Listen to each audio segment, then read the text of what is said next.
Time travel एक ऐसी चीज़ है जिसके बारे में हर कोई जानना चाहता है और अगर पॉसिबल हो तो करना भी चाहेगा। लेकिन क्या आज के टाइम पे टाइम ट्रैवल पॉसिबल है?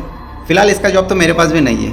1923 में आर्कियोलॉजिस्ट को इजिप्ट में एक ताबूत में एक फ़ोटो मिला और उस फोटो में एक इंसान मॉडर्न कपड़े पहने नजर आ रहा था। वो इंसान एक टून के सामने खड़ा था और उसके हाथ में एक कैमरा था। जब जांच की गई तो पता चला ये इंसान इलॉन हुक था, एक साइंटिस्ट जो 1987 में बिना किसी सबूत के अचानक से गायब हो गया था। और ये कोई साधारण केस नहीं था, जो उस वक्त एक टॉप सीक्रेट गवर्नमेंट प्रोजेक्ट पर काम कर रहा था जिसका नाम था क्रोनोस। इस प्रोजेक्ट का मकसद था टाइम ट्रैवल को पॉसिबल बनाना। लेकिन जैसे ही हुक बिना किसी सबूत के गायब हो गया, इस प्रोजेक्ट को हमेशा के लिए बंद कर दिया गया। लेकिन सबसे डराने वाली बात ये थी, वो फोटो के पीछे लिखा हुआ नोट। उसमें लिखा था, मैंने इसे रोकने की कोशिश की लेकिन ये नहीं रुक सकता। एक टाइम लूप है।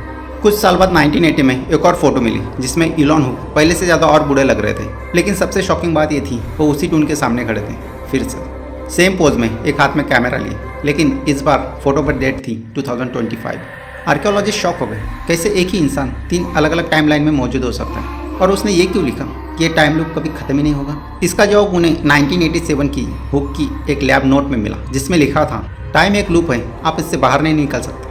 लेकिन कहानी में सबसे बड़ा ट्विस्ट आया 2023 में, जब आर्कियोलॉजिस्ट ने टून को खोलने का फैसला लिया तो उन्होंने उसी टून के अंदर वही कैमरा पाया, वही कैमरा जो इलॉन हुक के हाथ में था।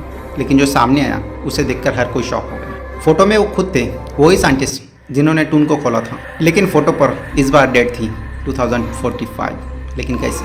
नेक्स्ट पार्ट के लिए चैनल को सब्सक्राइब और कमेंट कीजिए।